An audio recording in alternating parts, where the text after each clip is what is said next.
अब deputy CM की कुर्सी से हटवाने का काम करेंगे। सीएम साहब तो प्रण कर लिए हैं। अच्छा। और तो हमेशा बोलते रहते हैं काहे के लिए बांधे हो, खुलवा दिए ना मुरेठा, हजामत भी करवा दिए, कुर्सी भी खुलवा से हटवा दिए, अब मुरेठा भी खुल गया उनका। हो सकता है अब उनके मन में होगा कि भाई अब डिप्टी सीएम रह लिए, अब सीएम बनने का उनका कहीं चाहत होगा, सीएम बनने का तो हो सकता है कि कहीं नीतीश कुमार जी को कुर्सी पर से धकिया करके हटाएंगे और वो खुद उस कुर्सी पर बैठ जाएंगे। हमारे नेता काम की बात करते हैं, ये लोग मन की बात करते हैं। इस बार बिहार में 2025 में जो चुनाव होगा उसमें युवा की बात रखने वाले जो तेजस्वी यादव जी हैं उनको लोग इस बार सीएम बनाने का काम करेगा। ये भी चर्चा होना चाहिए कि आखिर बिहार में बेरोजगारी कितना है, महंगाई दर इतना बढ़ गया, आखिर डबल इंजन की सरकार है, बेरोजगार युवाओं को रोजगार कब मिलेगा। नमस्कार, आप देख रहे हैं निष्कर्ष न्यूज और मैं हूं आपके साथ प्राची सिंह। बिहार में एक तरफ यात्राओं का दौर चल रहा है और वैसे में जातियों को साधने के लिए, वैसे में अशोक चौधरी की बात करें तो अशोक चौधरी बीते कुछ महीनों पहले से उनके बयानों के बाद से सियासी हलचल तेज हो गई थी, लेकिन इस बीच उन्होंने 26 नवंबर को ऐलान कर दिया है कि एक बार फिर से भीम संसद का आयोजन किया जाएगा, भारी जुटान होगा, दलित लोग आएंगे। वैसे में अगर बीते साल की बात करें तो नीतीश कुमार ने भी वेटनरी कॉलेज मैदान में भारी जुटान किया था 26 नवंबर को। इसी मुद्दे पर सीधी बातचीत करने के लिए मुकेश रोशन जो कि विधायक हैं सीधी बातचीत करते हैं। कैसे देखते हैं सर, एक तरफ बयानों में फंसे हुए थे अशोक चौधरी, लेकिन 26 नवंबर को ऐलान किया है कि बापू सभागार में भीम संसद करने वाले हैं। ठीक है, वो तो करते रहते हैं कार्यक्रम, लेकिन ये भी चर्चा होना चाहिए कि आखिर बिहार में बेरोजगारी कितना है, महंगाई दर इतना बढ़ गया, आखिर डबल इंजन की सरकार है, बेरोजगार युवाओं को रोजगार कब मिलेगा। ये बिहार का एक एक नौजवान पूछना चाह रहा है कि बिहार के माननीय मुख्यमंत्री जी बताएं, देश के माननीय प्रधानमंत्री जी बताएं कि आखिर कितने लोगों को आपने 10 साल में रोजगार देने का काम किया, कितने लाख लोगों को नौकरी देने का काम किया। जो बेरोजगार लोग बैठे हुए हैं उनका उम्र लैप्स कर रहा है, उस पर चर्चा होनी चाहिए, ना कि जात पात में लोगों को उलझा करके लोग रखते हैं।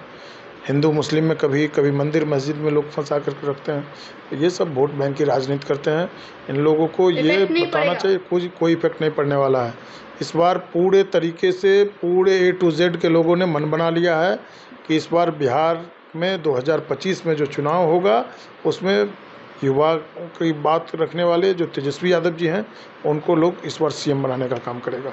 सीएम बनाने का काम करेंगे, लेकिन एक तरफ तेजस्वी यादव भी यात्रा पर निकल रहे हैं, गिरिराज सिंह भी हिंदू जी पहले से यात्रा करते रहे हैं, बेरोजगारी हटाओ यात्रा किए हैं, देखिए बेरोजगारी हटाओ यात्रा किए हैं, और जो अभी जो कार्यकर्ता संवाद यात्रा कर रहे हैं तो इसमें पार्टी के लोगों से मिल रहे हैं, कार्यकर्ताओं से मिल रहे हैं, आम लोगों से मिल रहे हैं, तो इसमें पेट में दर्द क्यों हो रहा है लोगों को। जो लोग यात्रा दूसरे लोग अगर कर रहे हैं तो सरकार में रह कर के उनको बताना चाहिए कि कितने लाख लोगों को नौकरी दिए, कितने लाख लोगों को रोज़गार दिए, इस पर चर्चा करनी चाहिए, ना कि मंदिर मस्जिद हिंदू मुस्लिम में ये लोग बस बांटने का काम करते हैं। हमारे नेता काम की बात करते हैं, ये लोग मन की बात करते हैं। कहते हैं इस बार 220 सीट पर हमारी विजय होगी। अब 220 सीट पर होगी कि 20 सीट पर होगी वो तो समय बताएगा। पिछले बार याद है ना 43 सीट पर रह गए थे ना लोग, तो समय बताएगा। वो जनता मालिक है, लोकतंत्र में जनता मालिक होता है और सबको पता है आगे क्या होगा। सम्राट चौधरी बंगले में जाते हैं और कहा जाता है कि वो बंगला जो है अनलकी है, जब भी वो बंगला जाता है तो कोई 6 महीने नहीं रह पाता है। और वैसे में वो खुद जब उनसे पूछा जाता है ये बात तो कहते हैं अब हमें डिप्टी सीएम नहीं बनना है। हो सकता है अब उनके मन में होगा कि भाई अब डिप्टी सीएम रह लिए, अब सीएम बनने का उनका कहीं चाहत होगा, सीएम बनने का तो हो सकता है कि कहीं नीतीश कुमार जी को कुर्सी पर से धकिया करके हटाएंगे और वो खुद उस कुर्सी पर बैठ जाएंगे। हो सकता है इसीलिए तो बोल रहे हैं कि भाई अब बगल में आ गए हैं, सीएम हाउस के बगल में, तो अब डिप्टी सीएम के बाद एक छलांग मारेंगे तो डिप्टी सीएम के बाद सीएम हो जाएंगे। मतलब ये जो पिछली बार जब सरकार थी आप लोगों की तो कहे थे कि सीएम को हटा के मुरेठा खोलेंगे, लेकिन उसी बीच उन्होंने खोला। तो सीएम साहब ने क्या किया उनके साथ आपने देखा नहीं क्या? पहले मुरेठा खुलवाया, फिर हजामत करवाया, उसके बाद उनको प्रदेश अध्यक्ष की कुर्सी से हटवाया, अब डिप्टी सीएम की कुर्सी से हटवाने का काम करेंगे। सीएम साहब तो प्रण कर लिए हैं। अच्छा। और तो हमेशा बोलते रहते हैं काहे के लिए बांधे हो, खुलवा दिए ना मुरेठा, हजामत भी करवा दिए, कुर्सी भी खुलवा से हटवा दिए, अब मुरेठा भी खुल गया उनका।